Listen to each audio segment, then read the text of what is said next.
नमस्कार. दीपक रेगे कथाकथन चॅनलवर तुम्हा सगळ्यांचं मनापासून स्वागत. तुम्ही ऐकताय सुरेश वैद्य यांची आकांत ही कादंबरी. पण तत्पूर्वी तुम्ही जर आत्ता चॅनलवर पहिल्यांदा आला असाल किंवा अजूनपर्यंत चॅनल सबस्क्राईब केलं नसेल तर प्लीज चॅनल सबस्क्राईब करा. ऐकूयात सुरेश वैद्य लिखित आकांत भाग दुसरा. अभिमन्यू घरात शिरला तेव्हा सगळ्या घराची साफसफाई झालेली होती. घरातल्या वस्तूंवरची धूळ झटकली जाऊन त्या आता चकचकीत दिसायला लागल्या होत्या. विशाखाला पाहायला येणाऱ्या पाहुण्यांसाठी ही सगळी जय्यत तयारी चाललेली होती. अभिमन्यू घरात शिरला तेव्हा विशाखा बाहेरच्या अंगणात पाणी शिंपडत होती. आई स्वयंपाकघरात होती आणि तिथूनच ओरडून विशाखाला सूचना देत होती. या गडबडीत अभिमन्यू आल्याचं कोणालाही कळलं नव्हतं. आतल्या खोलीतून अभिमन्यूचे वडील विष्णुपंत आईला हाक मारत विचारत होते, अगं ऐकलं का? हो ऐकते हो, माझे कान शाबूत आहेत. आई आतनंच ओरडली. विशाखा तोंडावर हात ठेवून आपलं हसू दाबण्याचा प्रयत्न करत आई बाबांचं संभाषण ऐकत होती. आतून पुन्हा बाबांचा आवाज आला, अगं माझा शर्ट कुठे गेला? सगळीकडे शोधला, सापडत नाहीये. नाणी घरात ठेवला होता. हो मीच ठेवला होता तो नाणी घरात. जरा नीट शोधा की. मी भाजी टाकली आहे फोडणीला. तुमचा शर्ट शोधायला आले ना तर इकडे भाजी जळून जाईल माझी. तेवढ्या दुसऱ्या खोलीतनं गोविंदा बाहेर येत म्हणाला, बाबा अहो शर्ट तुमच्या अंगावर आहे. आंघोळ करून बाहेर येताना घातला होता की तुम्ही? अरे हा खरंच की. आज पोरीला नुसतं बघायला येणार म्हणता आणि माझी ही अवस्था झाली आहे. उद्या तिच्या लग्नात काय होणार कोणास ठाऊक. विष्णुपंत ओशाळवाना हसत म्हणाले, काय होणार आहे? माझी अवस्था तुमच्यासारखी केली नाही म्हणजे मिळवली. आई पुन्हा आतूनच म्हणाली. अभिमन्यूच्या ओठावर हास्य उमटलं. मग हळूच विशाखाच्या मागे जाऊन उभा राहत तो ओरडला, अरे तो आला बघ. हा? विशाखा हातातला झाडू तिथेच टाकून आत पळून गेली. तसा अभिमन्यू टाळी वाजवत जोरात हसला. अभिमन्यूचं बोलणं सगळ्यांनी ऐकलं होतं. सगळेजण हातातलं काम टाकून बाहेर आले होते. विष्णुपंत शर्टाची बटणं लावत होते तर सावित्रीबाई साडीला हात पुसत बाहेर आल्या. कुठं आहेत मंडळी? विष्णुपंतांनी घाईघाईने विचारलं. अरे म्हणजे तुम्हा लोकांनाही खरं वाटलं का काय? अहो मी विशाखाची चेष्टा करत होतो. आई बाबा हसले. गोविंदा म्हणाला, वा वा दादा वा. मी तर समजलो होतो इंजिनियर साहेब विशाखाला या अवतारात बघून बेशुद्धच पडले का काय. सगळे पुन्हा हसले. विशाखाचा चेहरा लाजेनं लाल झाला. मग स्वतःला सावरत सावित्रीबाई विशाखाला उद्देशून म्हणाल्या, अगं हे काय, अजून तू अंगणातलं झाडून सुद्धा घेतलं नाहीस? अगं काय ग हे, किती त्या पोरीच्या मागे लागशील? मी जेव्हा ऑफिसात गेलो होतो तेव्हाही ती हेच काम करत होती आणि आत्ता परत आलोय तरी तिला हेच काम करताना बघतोय. आणि आई, अगं सासरी गेल्यावर तिलाच घरातलं सगळं काम करायला लागणार आहे. इथे आहे तोवर बिचारीला जरा आराम करू देत की. जा हो पोरी जा जा. जाऊन आता कपडे वगैरे बदलून तुझी तयारी कर. अगं थोडंसंच अंगण राहिलंय झाडायचं, तेवढं करते ना. राहू दे मी करते, तू जा. विशाखा आतल्या खोलीत गेल्यावर गोविंदा अभिमन्यूला म्हणाला, अरे दादा आज तुझा शेवटचा पेपर होता ना रे? हो की. अरे खरंच अभि, मी सुद्धा विसरलो होतो बरं का. कसा गेला रे पेपर? फर्स्ट क्लास गेला. अभिमन्यू प्रसन्न हसत म्हणाला, हो तुमच्या मुलाला पेपर कधी वाईट जाईल का? नाही मला त्याची कल्पना आहे बरं का अभि. विष्णुपंत कौतुकानं अभिमन्यूकडे बघत म्हणाले, तुझ्या योग्यतेबद्दल माझ्या मनात अजिबात शंका नाही. मग दादा यावेळी कॉलेजमध्ये टॉप येणार ना तू परत? अरे नुसता टॉप नाही, आमच्या शास्त्री सरांची पूर्ण खात्री आहे मला गोल्ड मेडल मिळणार. खरंच? गोविंदाचा चेहरा आनंदानं उजळला होता. मलाही खात्री आहे रे बाबा. विष्णुपंत समाधानाचा सुस्कारा सोडत म्हणाले, खात्री आहे मला. सगळ्या कॉलेजमध्ये तू पहिला येणार याची खात्री आहे मला. हे तुमच्या कष्टाचं फळ आहे बरं. सावित्रीबाई विष्णुपंतांकडे बघत म्हणाल्या, आपल्या मुलांच्या शिक्षणासाठी तुम्ही दिवस रात्र एक केलंय. हा सावित्री, अगं मला तरी आणखीन काय हवंय सांग. माझी ही 2 मुलं माझा म्हातारपणाचा आधार आहेत. विशाखाचं लग्न झालं की एका मोठ्या जबाबदारीतनं मी सुटणार आहे. हां बाबा, आणि गोविंदाच्या शिक्षणाची तुम्ही आता अजिबात काळजी करू नका बरं का. मी आहे ना. आता काय, फक्त काही दिवसांचा प्रश्न आहे. इकडे डिग्री मिळाली की तिकडे मला नोकरी मिळाली म्हणून समजा. मग तुम्ही रिटायरमेंट घ्यायची, दुसरं काहीही करायचं नाही. घरी बसून फक्त आम्हाला मार्गदर्शन करायचं. गोविंदाची इच्छा असेल तर मी त्याला उच्च शिक्षणासाठी अमेरिकेला सुद्धा पाठवेन. अरे बस की, मग आणखीन मला काय हवंय रे? विष्णुपंत समाधानानं म्हणाले. अरे तुम्हा मुलांना मी काही फार देऊ शकलो नाही. तुमच्या कसल्याच हौसा मौजा नाही पुरवू शकलो मी. असं काय म्हणताय बाबा? बाबा, तुम्ही आम्हाला एवढं शिकवलं हेच खूप आहे, नाही का? अभिमन्यू बोलत असताना दारावर थाप पडली. तशा सावित्रीबाई गडबडीनं म्हणाल्या, अगं बाई, पाहुणे आले वाटतं. सावित्रीबाईंनी घाईघाईने आपला पदर सारखा केला. विष्णुपंत, अभिमन्यू आणि गोविंदा दार उघडण्यासाठी पुढे झाले. विष्णुपंत दरवाजा उघडत म्हणाले, या या या दयानंदजी या. बोलता बोलता विष्णुपंत एकदम थबकले. अभिमन्यू आणि गोविंदा सुद्धा समोर उभ्या असलेल्या अनोळखी माणसाकडे क्षणभर बघत राहिले. मग अभिमन्यूनं नम्र स्वरात विचारलं, कोण हवंय आपल्याला? समोर उभ्या असलेल्या माणसाच्या अंगावर किमती सूट होता. दोन्ही हातात बोटात 2-2, 3-3 सोन्याच्या अंगठ्या होत्या. बाहेरच त्याची एक आलिशान कार सुद्धा उभी होती. अभिमन्यूनं विचारताच तो माणूस विष्णुपंतांकडे बघत किंचित हसून म्हणाला, मला यांनाच भेटायचंय. अभिमन्यूनं आपल्या वडिलांकडे बघितलं. त्यांच्या चेहऱ्यावर काहीसे नाराजीचे भाव उमटले होते. विलक्षण कोरड्या स्वरात ते म्हणाले, बोला, आता आणखीन काय आहे? अभिमन्यूला मनातनं खूप आश्चर्य वाटलं, कारण दारात आलेल्या कुठल्याही व्यक्तीशी विष्णुपंत कधी एवढ्या तुटकपणे बोलल्याचं त्यांनी तरी पाहिलं नव्हतं. त्यातूनही अभिमन्यूला जास्त आश्चर्य वाटलं की एवढ्या तुटकपणे बाबांनी बोलून सुद्धा त्या व्यक्तीवर त्याचा फारसा परिणाम झाला नव्हता, की त्याच्या चेहऱ्यावर कसलाही राग दिसत नव्हता. उलट तो हसून काहीशा चापलुसीच्या स्वरात म्हणाला, मी कालच तुम्हाला सांगितलं होतं ना, तुम्ही शांत डोक्यानं आजपर्यंत विचार करावा. आणि मी कालच तुम्हाला माझा निर्णय सांगितला होता, आणि आजही माझा तोच निर्णय कायम आहे. हे बघा, मी तुम्हाला दिलेल्या ऑफरमध्ये माझ्याप्रमाणे तुमचाही फायदा आहे हे का नाही समजून घेते हो तुम्ही?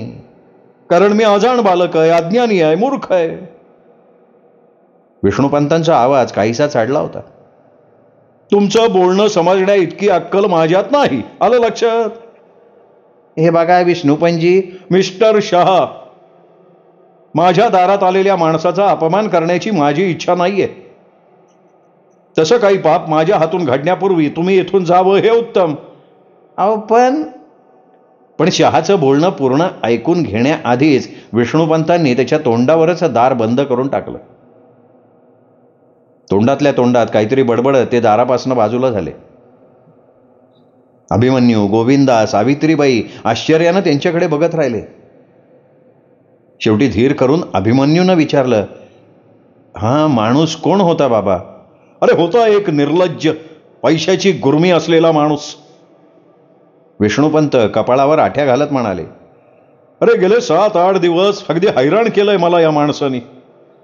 कितीतरी वेळा त्याला सांगितलं, पण त्याच्या डोक्यात घुसतच नाहीये. पण काय काय हवंय काय त्याला? अरे तो माझा प्रामाणिकपणा खरेदी करायला बघतोय. 30 वर्षाच्या माझ्या करिअरवर एक लहानसा डाग सुद्धा पडला नाही, आणि आता हा शेवटच्या क्षणी माझं करिअर डागाळायला बघतोय. म्हणजे काय बाबा? अरे एक खाजगी कॉन्ट्रॅक्टर आहे तो. आमच्या खात्यामार्फत रहेमतपूर इथे एक मोठा प्रोजेक्ट लवकर सुरू होणार आहे. त्यासाठी टेंडर मागवण्यात आली आहेत. जवळजवळ 50 कोटींचा प्रोजेक्ट आहे. हे कॉन्ट्रॅक्ट एखाद्या गव्हर्नमेंट कॉन्ट्रॅक्टरलाच मिळण्याची शक्यता आहे, कारण आजवरची सगळी कॉन्ट्रॅक्ट्स आम्ही गव्हर्नमेंट कॉन्ट्रॅक्टरलाच देत आलो. पण आता हा शहा माझ्या मागे लागलाय की हे टेंडर मी त्याला द्यावं म्हणून. आपण हे टेंडर तुम्ही त्याला कसं देऊ शकता? कारण हे तर चीफ इंजिनियरचं काम आहे ना. म्हणजे कुणाला टेंडर द्यायचं, कुणाला द्यायचं नाही, हे चीफ इंजिनियर बघतात ना. अरे तेच तर सांगतोय तुला. मी सिनियर असल्यामुळे टेंडर पास करण्याचं काम माझ्याकडे सोपवण्यात आलंय. वरून तशी ऑर्डर आली आहे. कारण आमचा चीफ इंजिनियर नवीन आहे, नुकताच त्यांनी चार्ज घेतलाय. तसं सुद्धा हा नवीन चीफ इंजिनियर मला फार मान देतो बरं का. फार सज्जन आहे, हसतमुख स्वभावाचा माणूस आहे, तरुण आहे. फार तर 30-32चा असावा. अमेरिकेतनं डिग्री घेऊन आलाय. मला काका म्हणतो बरं का. अरे एवढा मोठा माणूस पण प्रत्येक गोष्टीत माझा सल्ला घेतो. आणि ही गोष्ट सगळ्यांना माहिती झाली आहे. आणि त्याचा फायदा घेऊन हा शहा मला पाठवायला बघतोय. मी त्याची शिफारस साहेबांकडे करावी म्हणून माझ्या मागे लागलाय तो. मी जर त्याची शिफारस साहेबांकडे केली तर ते माझ्या शब्दाला मान देतील असं त्याचं म्हणणं. पण दुसऱ्या कॉन्ट्रॅक्टर्सचे टेंडर याच्यापेक्षा कमी रेटचे असतील तर? अरे त्याच्यासाठी तो माझ्या मागे लागलाय रे अभिमन्यू. काय झालंय, त्या दुसऱ्या कॉन्ट्रॅक्टरनी पाठवलेली टेंडर्स माझ्या फाईलमध्ये आहेत. ती टेंडर्स मी त्याला दाखवावी असं त्याचं म्हणणं आहे. म्हणजे मग त्यांच्यापेक्षा कमी बजेटचं टेंडर हा भरणार. साहजिकच सगळ्यांपेक्षा याचं टेंडर कमी दराचं असल्यामुळे कॉन्ट्रॅक्ट त्याला सहज मिळून जाईल. आणि ह्या बदल्यात तो मला काय देणार आहे माहितीये? काय देणार आहे? जेवढ्या रकमेचं टेंडर असेल त्याच्यावर 5%, 2 लाख रुपये ऍडव्हान्स द्यायला तयार झालाय तो. 2 लाख? सावित्रीबाई छातीवर हात ठेवत विस्मयानं म्हणाल्या. हा, मला लाच देण्याचा त्याचा प्रयत्न आहे. म्हणतो तुमच्या जागी मी असतो तर आतापर्यंत 2-3 बंगले सहज उभे केले असते. बायको पोरांच्या नावावर लाखो रुपये बँकेत ठेवले असते. प्रत्येकाच्या नावावर 2-2 कार खरेदी केल्या असत्या. आणि मोठ्या मुलाला शिकवण्याच्या भानगडीत न पडता सरळ त्याला गव्हर्नमेंट कॉन्ट्रॅक्टर बनवला असतो. अभिमन्यू, गोविंदा आश्चर्यानं विष्णुपंतांचं बोलणं ऐकत होते. सावित्रीबाई तर डोळे विस्फारून ऐकत होत्या. विष्णुपंत मात्र स्वतःशी बोलावं तशा स्वरात म्हणाले. सावित्री, तूच सांग. आपल्याकडे लाखो रुपयाचा बँक बॅलन्स असता, दारात कार असती, बंगला असता, तर आज जे मी शांतपणे झोपू शकतो तसा झोपू शकलो असतो का? नाही, नसतोच. कारण माझी सदसद विवेक बुद्धी मला सतत छळत राहिली असती.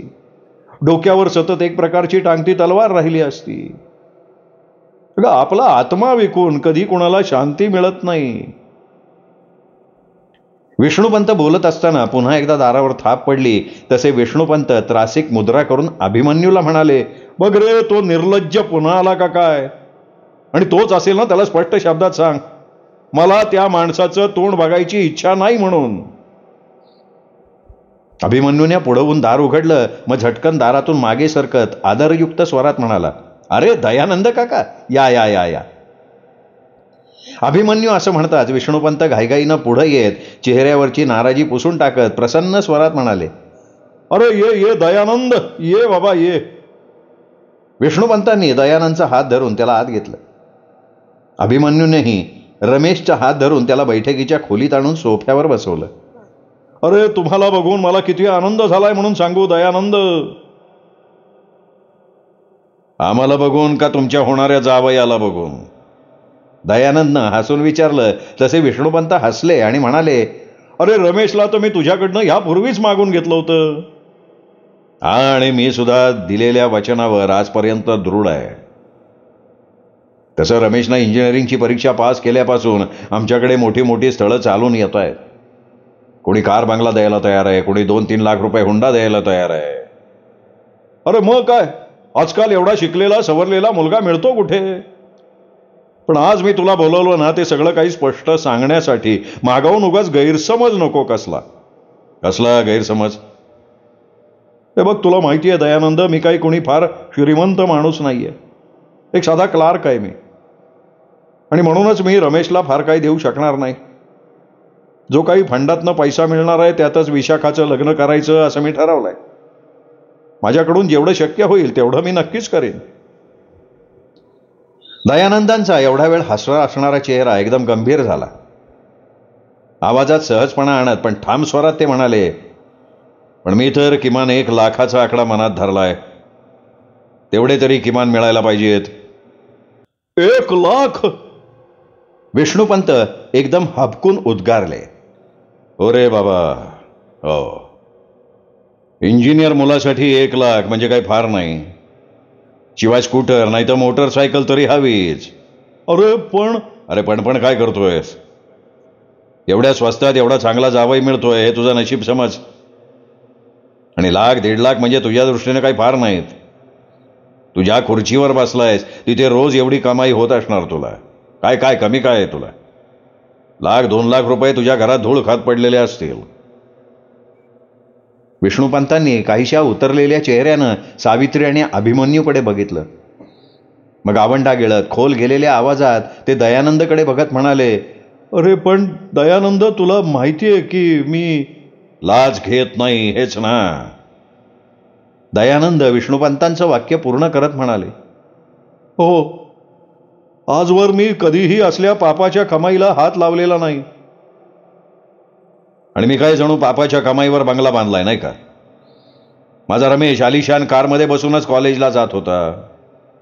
हो, अरे विष्णू, माझा पोरगा पायी जात होता कॉलेजला. साधं बसनं जाण्यासाठी सुद्धा मी त्याला पैसे देऊ शकत नव्हतो. त्याच्या कॉलेजची फी भरण्यासाठी, पुस्तकं खरेदी करण्यासाठी मी ओव्हरटाईम करत होतो. दिवस रात्र कष्ट केलेत मी त्याच्यासाठी. तेव्हा कुठे आज तो इंजिनियर झालाय. देवाची कृपा आणि माझ्या मालकाचं मोठेपण की रमेश इंजिनियर होताच त्यांनी त्याला आपल्या फॅक्टरीत लगेच नोकरी दिली. परमेश्वर कृपेनं मालक मला थोडाफार मान देतात. अरे तू आणि मी आयुष्यात दुसरं कमावलंय काय? निष्ठा आणि प्रामाणिकपणा या 2च गोष्टी तर आपल्याकडे आहेत. आणि हीच आपल्या आयुष्यातली सगळ्यात मोठी पुंजी आहे. कार, बंगला, बँक बॅलन्स यापेक्षा ही पुंजी मोठी आहे आणि तीच शेवटपर्यंत आपल्याला पुरणार आहे. बाकी सगळं इथेच राहणार आहे. तुझ्याप्रमाणे मीही कधी पापाच्या पैशाला हात नाही लावला. आणि हुंड्याच्या बाबतीत म्हणशील तर लग्नात तू किती हुंडा घेतला होतास? मी माझ्या सासऱ्याकडनं काय घेतलं होतं? अरे आपला हुंडा आपल्या सहचारिणी आहेत, ज्यांनी तुटपुंज्या उत्पन्नातही आपला संसार केला, आपल्या घराचा स्वर्ग बनवला. मग अशा परिस्थितीत मी तुझ्याकडनं हुंडा घेईन का? हे बघ, मला फक्त तुझी मुलगी हवी आहे. ती आमच्या घरात लक्ष्मी बनून येईल, आमच्या घराला स्वर्ग बनवेल. मग यापेक्षा मोठा हुंडा तुम्हाला काय देऊ शकणार आहेस? विष्णुपंत क्षणभर अवाक होऊन दयानंदांच्याकडे बघत राहिले. नकळत त्यांच्या डोळ्यात अश्रू उभे राहिले. क्षणभरापूर्वी सगळ्यांचे उतरलेले चेहरे एकदम आनंदानं उजळले. विष्णुपंत हसण्याचा प्रयत्न करत भरलेल्या गळ्यानं म्हणाले, थोड्या वेळापुरतं तू माझ्या हातापायातलं त्राण नाहीसं केलं होतंस बरं का दयानंद. मग बघितलंस का नाही मी कसा सस्पेन्स निर्माण केला तो? अरे ज्या कहाणीत सस्पेन्स नाही त्यात कसली आली आहे मजा, नाही का? दयानंदांच्या या बोलण्यावर सगळे हसले. मग दयानंद म्हणाले, अरे आता तोंड गोड करशील का नाही? एवढा कंजूषपणा बरा नाही हा विष्णू. बोलता बोलता दयानंद विष्णुपंतांना कोपरानं डिवचून रमेशकडे त्यांचं लक्ष वेधलं. रमेश सगळ्यांच्या नजरा चुकवून पुन्हा पुन्हा आतल्या खोलीच्या दाराकडे बघत होता. विष्णुपंत गालातल्या गालात हसले. मग सावित्रीबाईंच्याकडे बघत म्हणाले, अगं विशाखाला सांग काही गोड धोड घेऊन बाहेर ये म्हणो. विष्णुपंतांचा इशारा समजून सावित्रीबाई हसल्या. मग उठलून आपल्या खोलीत गेल्या.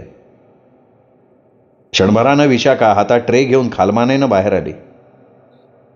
आकाशी रंगाच्या साडीत विशाखा खरोखर सुंदर दिसत होती.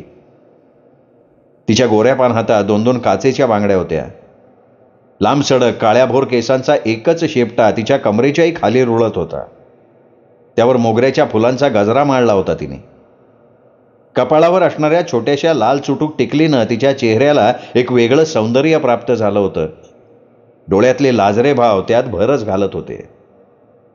हातातला ट्रे तिने मधल्या टिपॉयवर ठेवला आणि मग ती तशीच संकोचून एका बाजूला उभी राहिली. रमेश भान विसरून तिच्याकडे बघत होता. यापूर्वी इतक्या जवळनं त्याने तिला कधी बघितलं नव्हतं. त्याच्या चेहऱ्यावर पसंतीचे भाव उमटले होते. शिखी, अगं नमस्कार कर बाळा काकांना. तिच्या मागोमाग आलेल्या सावित्रीबाई विशाखाला म्हणाल्या. विशाखानं वाकून थरथरत्या हातानं दयानंदांच्या पायांना स्पर्श केला, नमस्कार केला. दयानंदनं तिच्या डोक्यावरनं स्नेहानं हात फिरवत म्हटलं, सुखी राहा पुरी, तुझ्या रूपानं आमच्या घरात लक्ष्मी येवो. मग सावित्रीबाईंकडे बघत ते म्हणाले, तुम्ही तर पोरीचा कायाकल्पच केलाय की वहिनी. आज जवळजवळ 6-1 महिन्याने मी हिला बघतोय.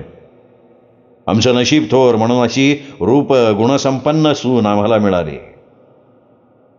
विशाखा लाजून आत पळाली तसे दयानंद जोरात हसले. मग दयानंद मुहूर्त कधीचा धरायचा? अरे एवढी काय घाई आहे? दयानंद समोरच्या ट्रेमधला लाडू उचलत विष्णुपंतांना डोळा मारत म्हणाले, अरे आता तर कुठे आमचा पोरगा नोकरीला लागलाय. 1-2 वर्ष त्याला जरा स्वतंत्रपणे मौज मजा करू देत की. एवढ्या लवकर त्याच्या पायात लग्नाची बेडी अडकून कशाला त्याचं स्वातंत्र्य आपण हिरावून घ्यायचं? विष्णुपंत आपलं हसू दाबत म्हणाले, अगदी बरे, बरोबर बोलला. मी सुद्धा तोच विचार करत होतो. अरे पुरुष जोपर्यंत एकटा आहे तोपर्यंत त्याला त्याच्या मनासारखं जगता येतं, पण एकदा का गळ्यात लग्नाचं लोढणं अडकलं की त्याचं मुक्त जीवन संपलं म्हणून समजा. मग आयुष्यभर बायकोच्या पुढे त्याला नंदी बैलासारखी मान हलवण्या वाचून गत्यंतर नाही उरत.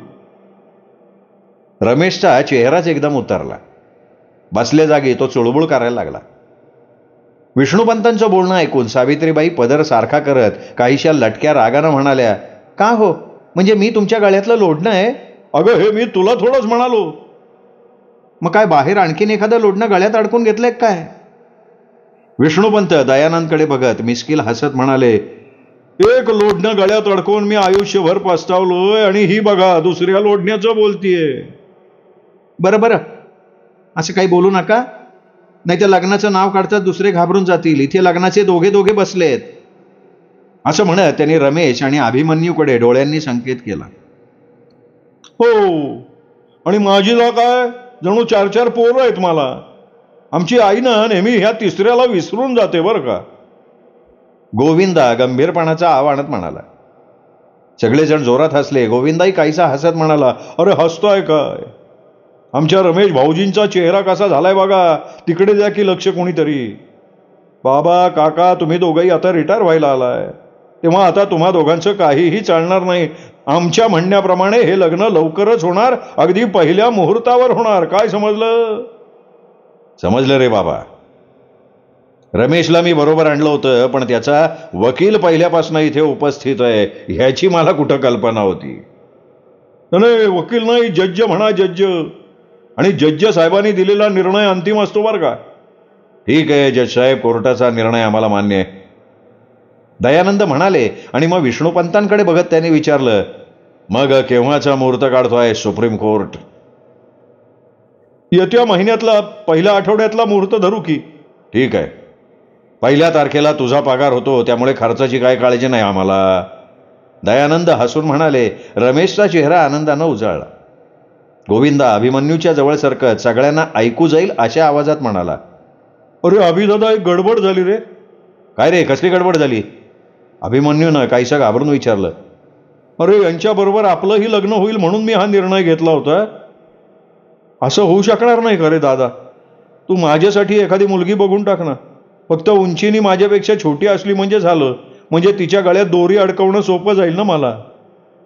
अभिमन्यूनं गोविंदाच्या डोक्यावर एक हलकीशी चापट मारली, तसे सगळेजण जोरात हसले. आतल्या दाराच्या मागे उभी राहून त्यांचं बोलणं ऐकणाऱ्या विशाखानंही आपलं हसू दाबण्यासाठी तोंडावर पदर धरला. त्याच बैठकीच्या खेळकर वातावरणात रमेश आणि विशाखाच्या लग्नाची तिथी निश्चित करण्यात आली. मित्रहो, हा 2रा भाग इथेच संपला. 3रा भाग उद्या. तोपर्यंत नमस्कार मित्रहो.